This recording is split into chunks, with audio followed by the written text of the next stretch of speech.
আসসালামু আলাইকুম, নতুন ব্লগে সবাইকে স্বাগতম। তো আজকে আমি মাছ রান্না করব। তো কড়াইতে তেল বসিয়ে দিয়েছি, তেলটা গরম হয়ে গিয়েছে। এখন দিয়ে দিচ্ছি পরিমাণ মতন পেঁয়াজ। তো পেঁয়াজটাকে একটু কালার করে নিব। এখন দিয়ে দিচ্ছি বেশ কিছুটা কাঁচামরিচ দিয়ে দিচ্ছি।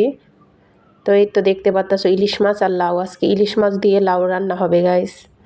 তো এদিকে দেখো পেঁয়াজটা কালার হয়ে আসছে। এখন আমি একটু পানি দিয়ে দিলাম লবণ, হলুদের গুঁড়া, মরিচের গুঁড়া আর ধনিয়ার গুঁড়া। আদা বাটা দিব না, ইলিশ মাছে তো আদা বাটা খাই না আমরা, এই জন্য। তো এখন মশলাটাকে একটু কষায় নিব। এখন আবার একটু পানি দিয়ে দিব, পানিটা দিয়ে মশলাটাকে কষাইতে হবে ভালো করে। তো কষানো ডান মশলা, এখন দিয়ে দিব ইলিশ মাছগুলাও আবার একটু কষাইতে হবে। এখন দিয়ে দিব পানি। আমরা এভাবে রান্না করি গাইস, ইলিশ মাছ একটু কষায়া তারপর উঠায় রাইখা দিই, নাহলে মাছটা আবার ভেঙে যাবে। তো কষানো ডান ইলিশ মাছ এখন আমি উঠায় রাখবো। তো কার কার ইলিশ মাছ দিয়ে লাউ পছন্দ অবশ্যই কমেন্ট করে জানাবা।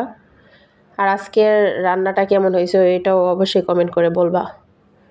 আর ভালো লাগলে অবশ্যই লাইক, কমেন্ট, সাবস্ক্রাইব, ফলো দিয়ে শেয়ার করে পাশে থাকবা। তো উঠাই রাখলাম, এখন আমি লাউগুলো দিয়ে দিব। তো দেখতেই পাচ্ছ মাশাআল্লাহ লাউটা একবারে কড়াইতে ভরে গিয়েছে, মানে আমি লাড়তে পারতেছি না, লাড়তে আমার কষ্ট হইতেছে। তো দেখতেই পারবা, একটু পর দেখবা লাউগুলা আবার হয়ে যাবে। তো আমার তো দেখতে খুবই ভালো লাগতেছে লাউর কালারটা। তো এখন আমি এটা দেখো কিছুটা মানে সেদ্ধ হয়ে হয়ে গেছে, কমে গিয়েছে। তো এখন আমি এটাকে ঢাকনা দিয়ে রেখে দিব। তো কিছুক্ষণ পর ঢাকনা উঠিয়ে দেখো লাউটা দেখো সেদ্ধ হয়ে গেছে, বেশিরভাগটাই সেদ্ধ হয়ে গিয়েছে।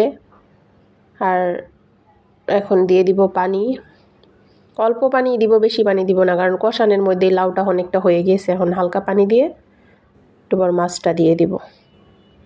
তো এখন ঢাকনা দিয়ে আবার রেখে দিব।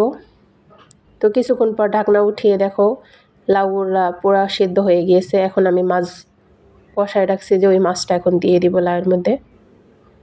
তো ভালো করে মাছগুলা বিছিয়ে দিতেছি।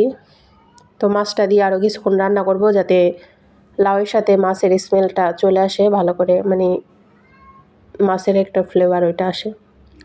তো কিছুক্ষণ পর দেখতেই পাচ্ছ আমার লাউ ইলিশ হয়ে গিয়েছে। আমি একটু জিরার ফাঁকি দিয়ে দিলাম, কারণ এটাতে তো আদা ইউজ করি নাকি। আর এমনি তো আমার রান্না শেষে একটু জিরার ফাঁকি দিলে আমার কাছে ভালো লাগে, ফ্লেভারটাও ভালো আসে, আর মনে হয় রান্নাটা কমপ্লিট হয়েছে এরকম লাগে। তো কার কার এমন লাগে অবশ্যই জানাবা। তো দেখতেই পাচ্ছ ফাইনালি মাশাআল্লাহ